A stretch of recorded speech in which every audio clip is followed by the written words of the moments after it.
Je me suis dit que j'allais faire un service civique pour un petit peu reprendre confiance finalement. À l'époque, une fois que enfin à l'époque, je dis à l'époque alors que c'était il y a plus longtemps, mais au final, sans échec, il y a pas vraiment d'apprentissage. J'ai fait ce qu'on appelle couramment, une phobie scolaire, je pense. Et quand on remplit Parcoursup, on est seul face à l'ordinateur, quoi. Déjà au lycée, j'avais pas du tout ces idées-là, je savais vraiment pas ce que je voulais faire et j'étais, un peu dépitée pour être honnête. Salut Elona, Bonjour. comment ça va? Ouais, ça va bien, écoute, et toi? Ouais, ça va. On va commencer. Première partie, Elona, est-ce que tu peux nous dire quel âge tu as d'abord? J'ai 20 ans. J'ai 20 ans, j'ai 20 ans. Et est-ce que tu peux nous dire ce que tu fais aujourd'hui?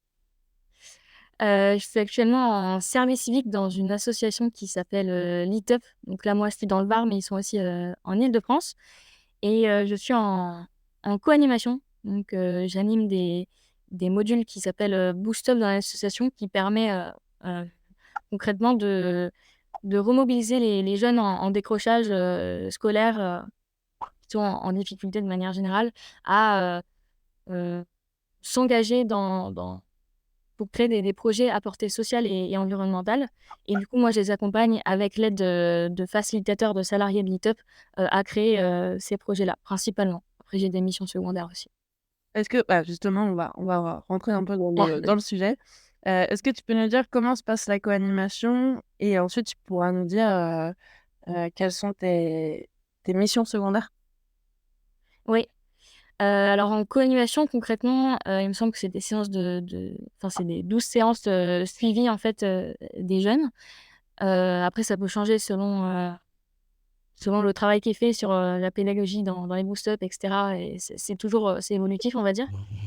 Et donc je vais les accompagner. Moi, principalement, je vais soutenir l'animation, donc je vais être en co-animation, mais pas animatrice principale et je vais par exemple, animer, les parties, d'icebreaker, donc qui permettent de mettre à l'aise, les jeunes en début, milieu de séance et cetera. Et je vais aussi leur, faire des observations pour derrière pouvoir leur distribuer des feedbacks et des compétences qui vont leur permettre, derrière, de prendre du recul sur ce qu'ils ont travaillé pendant ces modules-là, principalement. OK, donc ça, c'est pour la co-animation du coup. Et Ouais. missions secondaires? Et mission secondaire, je vais être sur, pas mal de petites choses différentes. Déjà la communication, où du coup je vais, produire des posts Instagram pour mettre en avant justement, par exemple ces modules-là ou d'autres modules que fait BoostUp. D'informations diverses par, l'Instagram, de Lintup. Je vais être aussi, parfois amenée à faire des petites tâches du type, améliorer le contenu pédagogique en donnant mon avis en tant que jeune.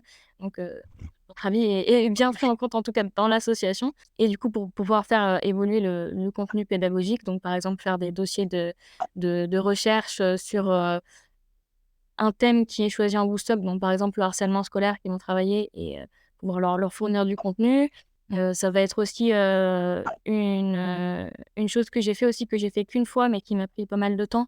C'est une, formation qui était destinée du coup aux facilitateurs avec lesquels je travaille, où derrière, c'était une formation sur comment, faire en sorte que, les jeunes plus en retrait, heu, se sentent bien dans les boost-up et finalement se sentent, actifs, dans le groupe, dans le projet et donc là, c'est tout un témoignage, tout un essai finalement de solutions que j'ai proposé aux facilitateurs, en visioconférence et puis derrière, à l'écrit, qu'ils ont à disposition, par exemple. En fait, tu une finalement, tu un rôle où tu es intermédiaire entre, on va dire, les animateurs, les facilitateurs qui sont donc un peu plus âgés Ouais. et les jeunes qui sont un peu plus jeunes et toi, tu te retrouves à faire un peu le messager entre les 2. Ouais, c'est ça, j'ai un petit peu 2 casquettes dans le sens où je suis pas du tout une salariée et je suis pas non plus je suis une jeune accompagnée aussi dans l'association. Oui, j'ai carrément les 2 casquettes, en fait et c'est ça qui est intéressant aussi, c'est que, je peux voir les 2 côtés et du coup, c'est super, quoi. Donc tu as ça que t'aimes. Donc ça, c'est quelque chose que t'aimes bien, cette position-là. Ouais, Tu une ouais. variété de missions que tu as aussi, parce qu'avec entre la co-animation et les missions secondaires. Il y Mmh. a d'autres choses que tu adores faire, dans ton job?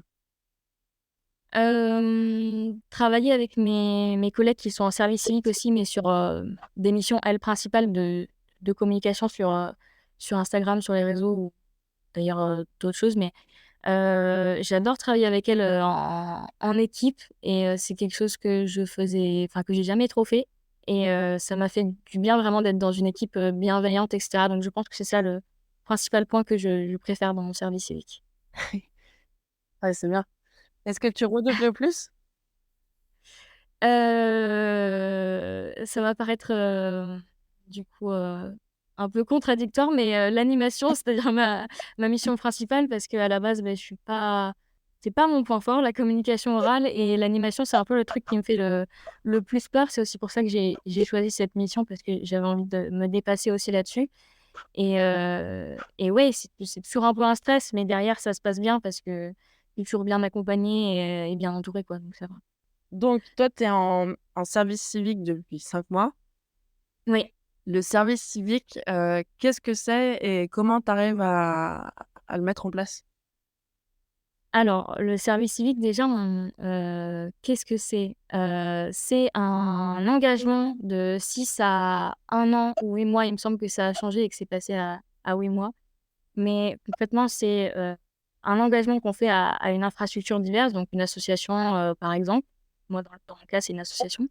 On voit beaucoup aussi, par exemple, Unicité qui propose beaucoup de services civiques. Je pense que c'est les plus connus, mais il y a d'autres infrastructures et en gros, c'est, un engagement qu'on va avoir, auprès de cette association. On va avoir une mission principale, on va être accompagné, on va avoir un tuteur ou une tutrice, hem et parfois aussi des collègues en service civique, c'est plutôt sympa et du coup, on va évoluer dans nos missions, voir un petit peu ce qu'on est capable de faire et cetera. Je pense que ça dépend beaucoup en fonction du service civique et justement, en fonction des différents services civiques qu'on a, on a pas mal de choses différentes donc ça peut être dans la culture, le cinéma, ça peut être en environnement, ça peut être en accompagnement des personnes âgées, autres, enfin ça peut être vraiment plein de choses et ça, du coup, on peut avoir un accès à ce qui existe via le site servicecivique, .gouv si je me trompe pas, où du coup, il y en a plein qui sont proposés, partout en France. Est-ce que tu sais s'il y a une limite d'âge sur le service civique? Il me semble que oui, mais je l'ai plus en tête. Alors, c'est 30 ans pour les personnes qui sont en situation de handicap, il me semble et sinon, 25 ans, maximum, si on n'est pas en Ouais. situation de handicap. C'est ça et Hem, tu dois commencer à 18 ans ou tu peux commencer avant? à 18 ans, il y a plus de missions, mais il me semble qu'on peut commencer à 16 ans. Il y a moins de missions qui sont disponibles, mais il y en a. Il y en OK. a. Donc en fait, ça vise plutôt, 18-25 en grosse majorité? Plus oui, en grosse majorité, mais faut pas s'arrêter là, faut aller regarder si jamais on a Oui. entre 16-17, faut aller regarder parce qu'il y en a quand même pas mal aussi, je pense. OK. Mmh, mais mais voilà. Après, j'ai pas forcément parlé de la rémunération, du service civique, mais du coup, là, ils sont passés à, il me semble, 610 € par, mois, où du coup, il y a une partie qui est prise en charge, par l'État, où c'est l'État qui nous paye Ouais. et il y a une petite partie qui est, donnée par, l'association ou l'infrastructure en question, Et du coup. alors, ça va être ma dernière question, Ouais, sur les études. C'est, quelles études tu as faites? ouais. Et je voulais juste savoir si en service civique, tu peux, enfin, je sais pas, en fait, si à côté, tu peux avoir des études en parallèle en cours? On peut avoir des études en parallèle, je connais des gens qui ont fait leur service civique en même temps que, leurs études. J'ai pas parlé du temps qu'on prenait en service civique, mais moi, par exemple, je suis en 24 heures et c'est souvent en 24 heures par semaine. Mais oui, c'est totalement possible de faire, ces études, à côté. Même d'avoir un job à côté ou quelque chose comme ça, c'est possible. Ah oui, donc tu peux faire le service civique et si tu veux avoir autre chose à côté. Toi, tu À la fais fois, toi, tu fais que ça? je fais que ça parce que derrière, je sais que je vais travailler de manière, je vais travailler toute seule chez moi sur des projets que j'ai après et cetera et du coup, j'ai déjà assez à faire avec tous les trucs sur lesquels je m'intéresse. Mais oui, complètement, je pourrais, me dire, bah, je fais ça en même temps, comme ça je mets des sous de côté encore plus, par exemple, OK. une possibilité. Ouais, je comprends. Donc pardon, en fait, je t'ai coupé, du coup, je t'ai lancé sur une autre question, est-ce que tu peux me dire ce que tu as fait comme études?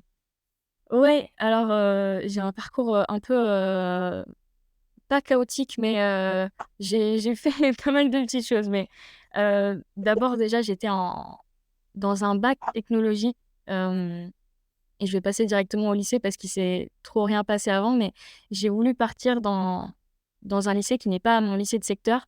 Au départ, c'était ça mon choix parce que j'étais pas bien à l'école de manière générale D'accord. et j'avais un petit peu envie de renouveler tout mon cercle, tout mon entourage en fait. Donc le meilleur moyen, c'était de partir dans un lycée qui n'était pas mon lycée de secteur. Et je suis partie dans une formation, un bac technologique qui s'appelle STD2A, donc qui est technologie. J'ai du mal à chaque fois. Mais c'est sciences technologiques du design et des arts appliqués. Mais en gros, j'y suis allée parce que je faisais des cours de dessin et que c'était le seul truc que mes parents voyaient que j'aimais faire. Et du coup, je suis partie là-dessus. C'est pas une formation que j'aimais, pour être très honnête. Je l'ai fait, je suis allée jusqu'au bout. Mais c'est pas l'environnement qui me plaisait, principalement parce qu'on est toujours enfermé et que ça demande énormément de travail personnel. J'ai beaucoup travaillé la nuit pour rendre des dossiers et des trucs comme ça. Je regrette pas du tout parce que c'est aussi ça qui a fait que maintenant je suis d'autant plus capable de travailler sur des trucs qui font un petit peu peur. Mais, mais, euh, mais ouais, c'était pas forcément évident. Et à partir de la fin lycée, donc en terminale. Et j'ai eu un petit peu. Enfin, je me suis toujours posé plein de questions, mais c'était un petit peu le moment où je me posais le plus de questions par rapport à ce que j'allais devenir, tout simplement parce que là, j'avais les rênes sur ce que j'étais capable de. Sur où j'allais aller, en fait. Et je ne savais pas où j'allais aller. C'était ça le problème. Et du coup, j'ai fait pas mal de rendez-vous au CIO, notamment, pour avoir un accompagnement, bah, pour savoir un petit peu dans quoi j'allais aller. Alors, Et le CIO, c'est quoi?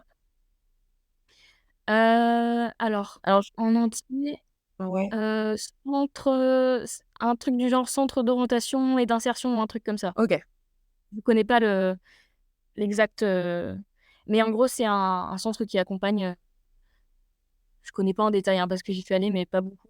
Mais enfin, j'y suis allée, mais voilà, je connais pas tout ce qu'ils font, mais qui peuvent accompagner en tout cas à trouver qui nous plaît par des accompagnements. Mais ça, c'est au sein du lycée? Non, non, ça, c'est des rendez-vous que je prenais à l'extérieur. Où j'ai directement appelé le CIO, en Ah, fait. d'accord. Donc ça, c'est toi qui a décidé de faire ça. Oui, bah, mes parents aussi m'ont aidée parce qu'à l'époque, j'étais un petit peu, un peu désemparée quand même. Donc, oui, voilà. Mais c'est eux aussi qui m'ont aidée à trouver ça et à voir ce que j'allais faire derrière. Et du coup, après plusieurs rendez-vous dans ce CIO, j'ai eu l'information qu'il existait une nouvelle formation où c'était la première promotion qui allait apparaître l'année que j'allais faire, du coup, en diplôme universitaire, passeport pour réussir et s'orienter. Donc, c'est une formation qui est pas du tout connue. Et en gros, du coup, je me suis lancée dans cette année-là, qui me faisait un peu peur, comme tout le monde, mais je me suis lancée. Et c'était le meilleur choix que j'ai pu faire jusque-là, que ça a été un grand tournant pour moi où j'ai pu me poser des questions toutes simples du type qu'est-ce que j'ai envie de faire, qu'est-ce qui me plaît, qui est-ce que je suis finalement, parce que c'est des questions que on nous pose jamais trop dans le milieu scolaire de manière profonde, on va dire. Et j'ai passé un an à travailler sur le côté plus professionnel, à comment on fait un CV, comment lettre de motivation, etc. Où j'avais aussi une mission qui était, enfin, on avait tous une mission en tant qu'étudiant de d'avoir 2 jours dans la semaine où on était bénévole dans une association qu'on voulait. Donc ça permettait aussi de mettre un peu un pied à l'étrier au fait de s'engager et d'aller voir ailleurs d'autres chemins, ce qu'il était possible de faire en dehors des études classiques, par exemple universitaires, où on continue jusqu'au master. Je dis ça un exemple comme ça, mais voilà, qui me correspond pas finalement. Et donc, par les accompagnements que j'ai eus aussi, grâce à la responsable de ce DU-là, Mhm. j'ai pu avoir des informations, sur ce qui me plaisait. J'ai pu travailler dessus de manière individuelle avec elle et je me suis intéressée à qui est, situation de handicap et inclusion du coup et agriculture. J'ai toujours oscillé sur un petit peu ces 2 volets-là, ces 2 secteurs-là qu'aujourd'hui, j'ai envie de croiser. Et donc à partir de là, je suis partie sur, un BTS, production horticole, donc sur le secteur agricole, parce que je me suis dit: «C'est bon, je suis prête à faire mes études, j'ai pas trop peur de retourner dans un lycée, tout va bien se passer». J'ai été partie, très, très positive parce que j'avais eu, de nouvelles expériences qui étaient positives en soi. Et je me suis pris un petit peu un mur quand je suis arrivée dans ce lycée-là en BTS, parce que j'étais plus capable de rentrer dans un lycée comme avant. J'ai fait ce qu'on appelle couramment, une phobie scolaire, je pense. Et donc j'ai un petit peu, traîné pendant 1 an dans ce BTS à essayer d'y aller, tous les jours. Et le contenu me plaisait beaucoup, c'est ça qui me faisait, rester principalement, mais niveau, relationnel et environnement, c'était pas du tout ça. Et j'ai fini par arrêter du coup, à, 3 semaines de la fin du diplôme, que j'ai même Ah enfin ouais. 3 semaines de la fin de la première année, que j'ai pas validé du coup. Où je me suis dit: «OK, tu vas partir sur un autre truc, tu vas choisir exactement ce que tu veux et on va partir sur autre chose», parce que là, ça allait pas du tout finalement. Et c'est là où je me suis dit que j'allais faire un service civique pour un petit peu reprendre confiance finalement, parce que c'est aussi le but du service civique, hem, d'osciller un petit peu entre le monde professionnel et les études. C'est un petit peu l'entre-deux. Et du coup, je me suis lancée, là-dedans après, concrètement. Donc, en fait, si je reprends, donc tu fais directement, tu commences par un bac technologique. Quel est le bac? STD2A. Ouais, je comprends. Incroyable. Pendant ta terminale, tu sais pas forcément ce que tu veux faire. Donc, Ouais, avec tes parents, vous décidez d'aller voir un d'aller dans un CIO qui est a priori un centre d'orientation, on n'a pas l'acronyme ouais. parfait. Là, pour la suite de terminale, en fait, tu commences donc une nouvelle formation et là, j'ai plus le nom. Passeport pour s'orienter? Passeport pour réussir, alors en plus, j'y arrive jamais parce que en fait, il s'appelle Paréo, mais je dis jamais Paréo parce que ça fait très vacances. Oui. Mais ils ont pas trop le choix sur, sur le nom. Mais c'est passeport, pour réussir et s'orienter et dans ses études, mais c'est pas dans l'acronyme, donc voilà. Le but, c'est dans ses études, mais voilà.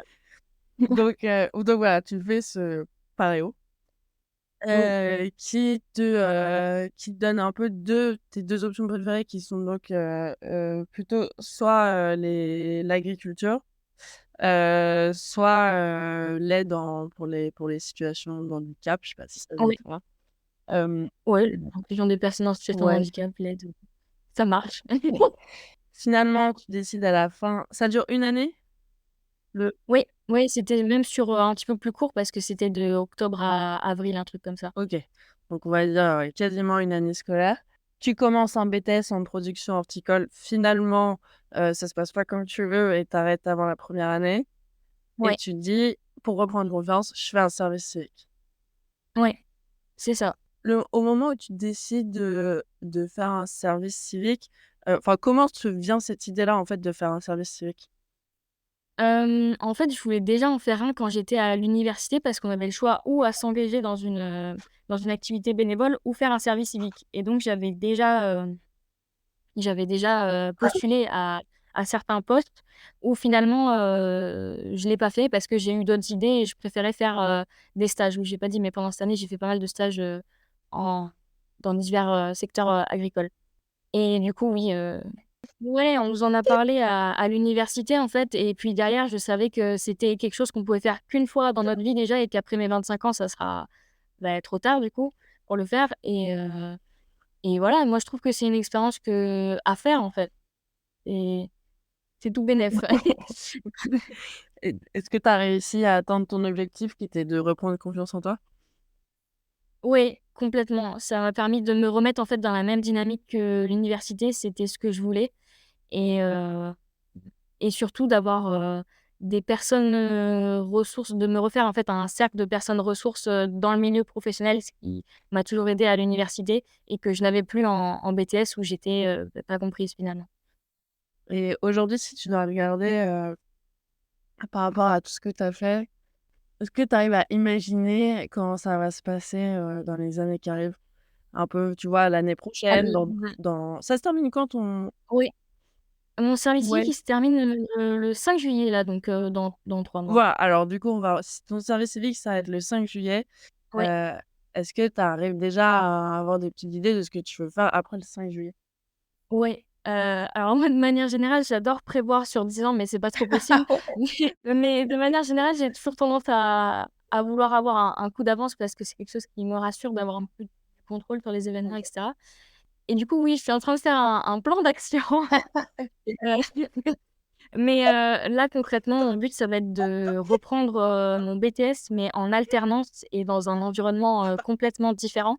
Donc là, j'ai fait des portes ouvertes il y a pas longtemps dans 2 différentes, maisons familiales rurales. Mmh. Donc c'est des MFR, c'est la même chose que des CFA, sauf que c'est des valeurs légèrement différentes et c'est des établissements beaucoup petits, beaucoup plus, familiales, en fait, c'est dans le nom et c'est pas du connu, enfin, en tout cas, je connaissais pas du tout et j'ai galéré à trouver et du coup, mon but, ça serait de reprendre en alternance, mon BTS, dans cette structure-là, mais pas cette année en 2024, en 2025. Tout simplement parce que, j'ai besoin, de temps pour, trouver déjà un employeur, trouver un logement parce que ça va me faire, partir de chez moi et un petit peu préparer, dans quoi je veux travailler concrètement, pendant 2 ans comme secteur. Donc je vais un petit peu faire du roofing pendant, je sais pas, je vais expliquer ce que c'est juste après parce que c'est un petit peu une chance sur 2 à chaque fois où Ouais, on vaut mieux, je pense qu'il vaut mieux. mais bon, je vais expliquer ce que c'est tout de suite, comme ça, moi, c'est fait. Mais le woofing, du coup, c'est quand on est, nourri, logé, chez l'habitant et qu'en échange, on va, bah, les aider dans leur travail de tous les jours et souvent, ça se passe dans le milieu, agricole, mais il y a aussi d'autres trucs, mais beaucoup dans le milieu agricole. Donc moi, forcément, ça m'intéresse beaucoup et ça permet, en gros, de voyager aussi pour pas cher et de faire des rencontres et c'est possible, à l'étranger comme, en France. Il y a, pareil, un site pour ça qui s'appelle, Woof, FR, je crois. Mais voilà. En gros, c'est ça, le woofing et donc mon but, ça serait, d'en faire, plusieurs fois pendant, cette année-là et aussi de travailler, dans les vignes. Enfin bref, j'ai plein de j'ai plein de petits projets à caler dans cette année et c'est toujours un tu enfin moi, je m'ennuie jamais. Ouais, je C'est vois pas pas. possible de m'ennuyer. Mais ouais, j'aimerais aussi faire les vendanges en septembre et cetera et être un petit peu, en fait, toujours dans cette dynamique, que j'ai acquise, d'abord à l'université et que je continue en fait, toujours expérimenter. C'est un peu le truc que j'aime bien faire. De tester différentes choses.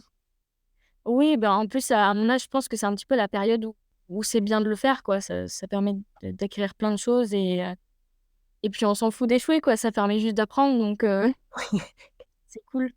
Les gars, t'as des projets donc à court terme, à moyen terme et pour l'instant pas trop à long terme. Enfin, Long terme, j'ai des idées. En fait, j'aimerais lier, c'est à la fois, précis et pas du tout précis, mais, vas-y. heu j'aimerais lier du coup, l'inclusion des personnes en situation de handicap à l'agriculture. Donc soit, en essayant de créer une association, ce qui est quand même un gros morceau, soit en travaillant dans des infrastructures qui partagent un petit peu mes valeurs par rapport à ça et j'aimerais concrètement rendre, plus accessible, l'agriculture aux personnes en situation de handicap et j'ai aussi, enfin, j'aime bien accompagner, personnellement, des gens et cetera et les aider donc j'aimerais le lier d'une certaine manière. Je sais pas exactement comment, mais je pense que le principal, c'est que je sais pourquoi.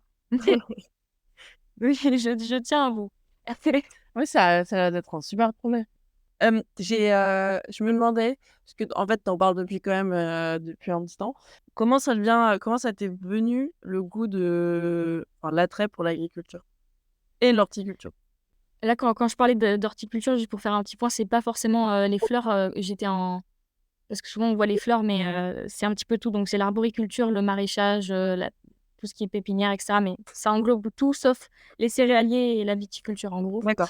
et du coup, ça m'est venu assez naturellement. Je pense que j'ai toujours eu un attrait pour tout ce qui est, contact avec la nature et cetera et surtout, je vois que c'est un secteur, bah, qui est clairement en crise, hein. On le voit Ouais. en ce moment, mais comme depuis des années, en fait et je sais pas, j'aime bien essayer de de me rendre utile toujours et je sais que c'est un secteur qui a besoin aussi, donc forcément, du coup, ça va plus m'attirer aussi, même si, plein de secteurs ont besoin d'autres, mais enfin, c'est vrai que c'est un secteur qui m'attire, particulièrement et je pense aussi c'est ce côté de retour aux sources un peu. Je vois, rien que les personnes qui se reconvertissent et cetera, je vois beaucoup de reconversions en agriculture, enfin plein de trucs en rapport avec ce qui se passe aujourd'hui par rapport au développement durable, etc. Et du coup, ouais, c'est quelque chose qui m'intéresse pour forger aussi un meilleur futur pour notre génération, pour la génération d'après, etc. Enfin, je trouve que c'est tout un, tout un ensemble. Je sais pas. Ouais, je comprends, ouais. Tes parents, ils font quoi? Alors, ils n'ont rien à voir avec moi, mes Ah ouais, parents, bah, mais parce que la- parfois c'est vachement lié et du coup, je me demandais est-ce que tes parents sont là-dedans ou pas du tout? pas du tout. Mon père, il est chauffeur poids lourd, préparateur de camions, etc. Et ma mère est secrétaire à la mairie. Donc, on est Oui. Ah, complètement rien opposés. à voir. Alors, OK, rien à voir. OK. Rien du tout. Et j'ai personne dans ma famille qui fait ce genre de choses, en fait. Ah, c'est drôle. Quand tu as pensé à ton orientation, bon, toi, tu es encore jeune, mais tu as eu toujours tes parents avec toi pour prendre ces décisions? Plus ou moins dans le sens où ils me disaient que je pouvais faire ce que je voulais, ce qui est bien et ce qui est pas toujours le cas avec certains parents. Mais d'un côté, je pas forcément d'implication des 2 côtés. Enfin, on passe pas beaucoup de temps à échanger là-dessus et derrière, je fais un petit peu mes décisions carrément toute seule, en fait. Sans plus d'implication que ça, quoi. Parce qu'aussi, on n'est pas forcément du tout dans les mêmes secteurs, donc ça aide pas forcément aussi. Mais voilà.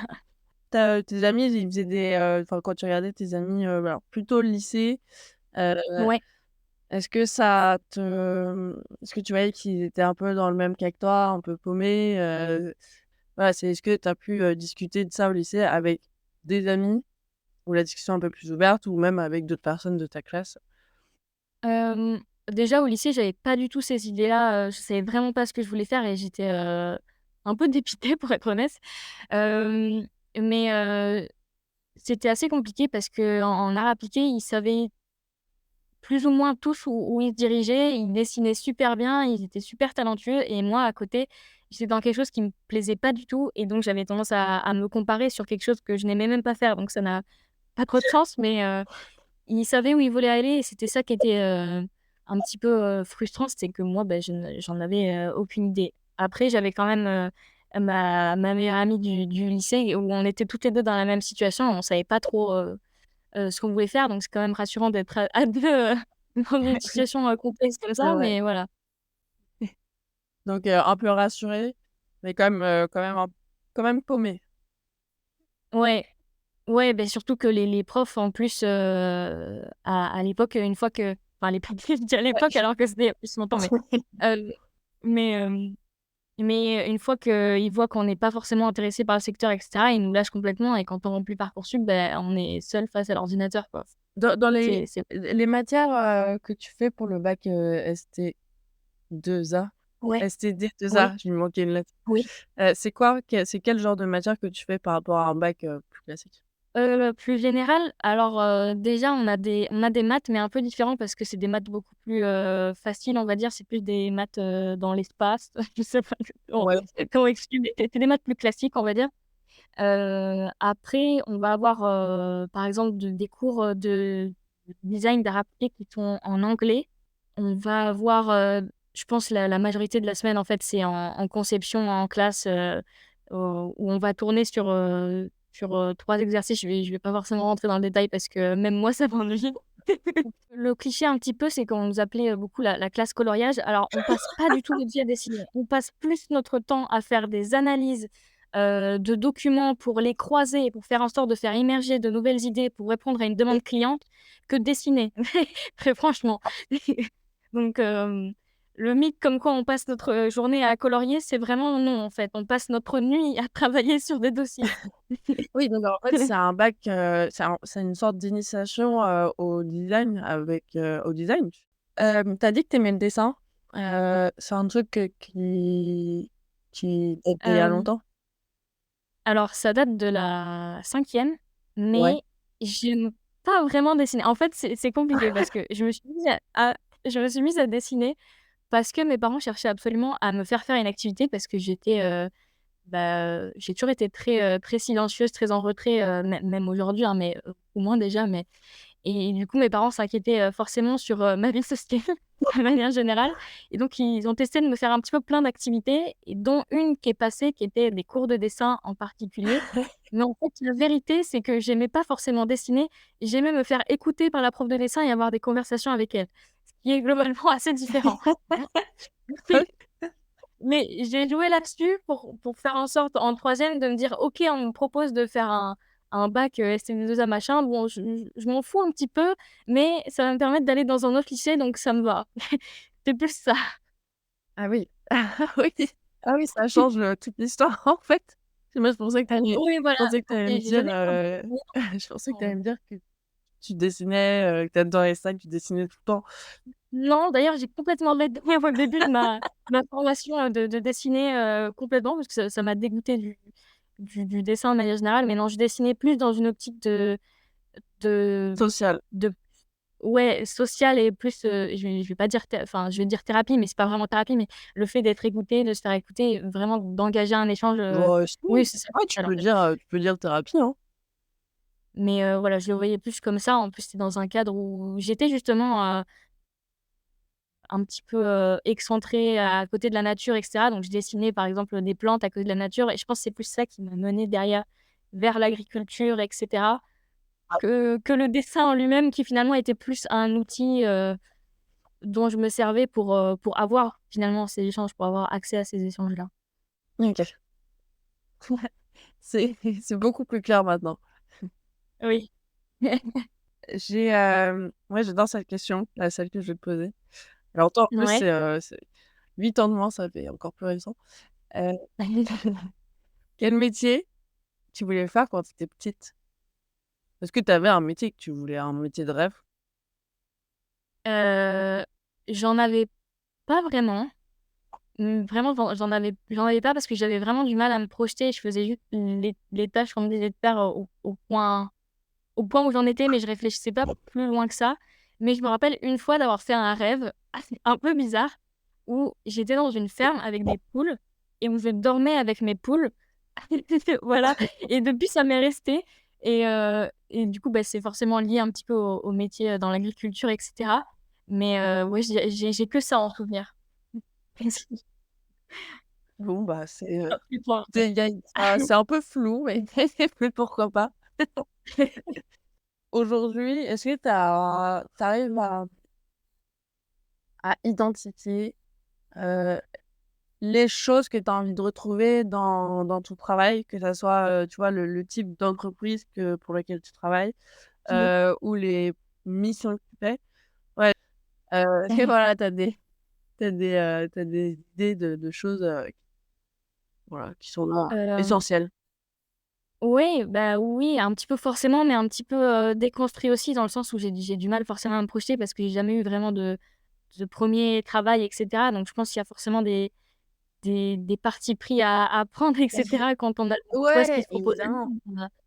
Les éléments que je veux, c'est que je sois pas toujours en intérieur, qu'il y ait, une ambiance relationnelle qui soit un petit peu, propice au fait que je puisse, m'améliorer aussi, donc pas rester toujours sur les mêmes, je pense que j'ai besoin un petit peu toujours de me renouveler et cetera. Donc ouais, un petit peu cette idée-là. Ouais, c'est déjà pas mal. Je repense à moi, à mes 20 ans. Moi, j'ai Oui. 28 ans et moi, honnêtement, je pense que j'étais beaucoup moins avancée que toi dans ce que je voulais faire.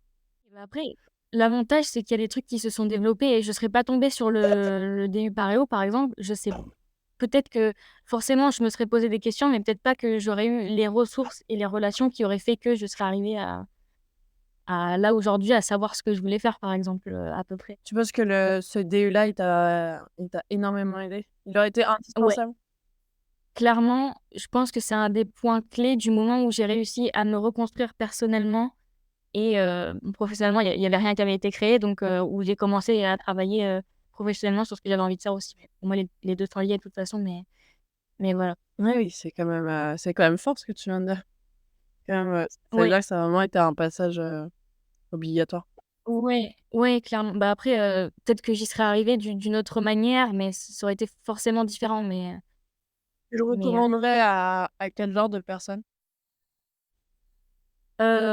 honnêtement, je le recommanderais un petit peu à tous ceux qui savent pas trop quoi faire et qui veulent prendre une année pour réfléchir sur eux-mêmes et prendre une année, en fait, pour, être accompagnés dans un espèce de voyage introspectif, parce que c'est un petit peu ça, je trouve, le DU, mais ça permet de faire plein d'expériences différentes en un an, d'être accompagné et cetera, donc je le recommanderais en vrai à tout le monde. Je pense qu'on est bientôt sur la fin. Heu, Ouais, donc moi, j'aimerais bien savoir d'abord si, c'est OK pour toi que les gens te contactent, s'ils ont des oui, questions totalement, et et totalement. et donc je sais J'adore échanger moi. ouais, donc on peut te contacter sur LinkedIn. Génial Ouais, et j'ai, ma dernière question. Est-ce que tu as ouais. quelque chose à ajouter?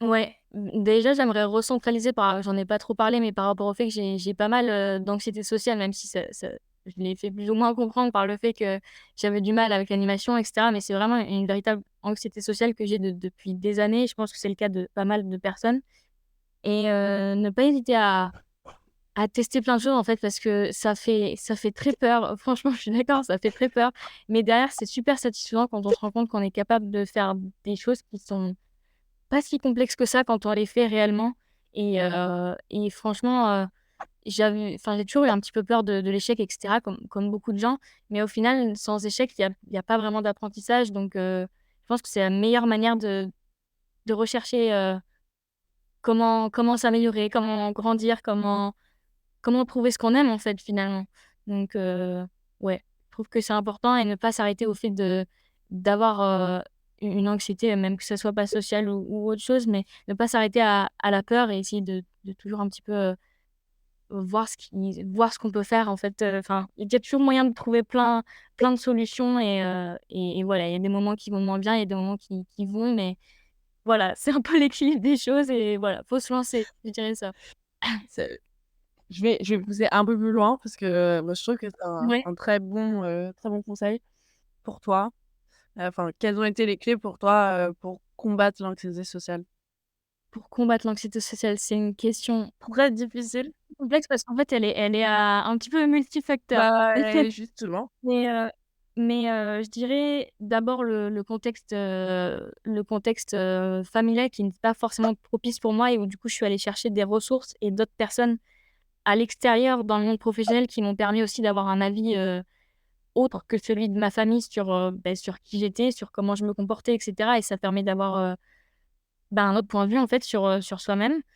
Et ouais, pas hésiter enfin moi ce qui m'a beaucoup aidée c'est de lire certains livres, de développement personnel qui sont un petit peu, moins conventionnels que le développement personnel, qu'on retrouve sur beaucoup de livres. Mais là je vais donner un auteur comme ça que j'aime beaucoup, mais Mark Manson qui m'a permis même, en BTS et cetera de me dire: «Bah, OK, c'est pas grave, tu as raté ton année, tu sais pertinemment que tu vas le vivre comme un échec, mais il faut que tu rebondisses derrière et c'est pas grave, bah, tu feras ta voix autrement et voilà, ça sera très bien, chacun son rythme, chacun fait, comme il entend». Il y a pas une voie tracée, en fait et on comprend de plus en plus en écoutant d'autres témoignages d'autres personnes, mais voilà. Oui. Moi, j'ai l'impression quand tu parles, il y a quand même, on ressent un peu ce soulagement peut-être, tu vois, d'avoir moins d'anxiété et d'avoir un peu plus de recul sur tes projets, sur tes études, Ouais, beh, totalement. Beh, je me rends compte que même si j'ai toujours de l'anxiété sociale, en fait, ça m'empêche pas de faire des choses sur lesquelles je me mettais des barrières, et voilà, finalement, on peut avancer donc c'est cool. Oui, c'est vrai que ça soulage forcément. Un dernier mot avant qu'on parte? N'ayez pas peur de l'échec. Et bah C'est bien d'échouer. J'adore échouer. et bah, sur cette jolie phrase, merci Léona et ciao. Merci beaucoup. Au revoir.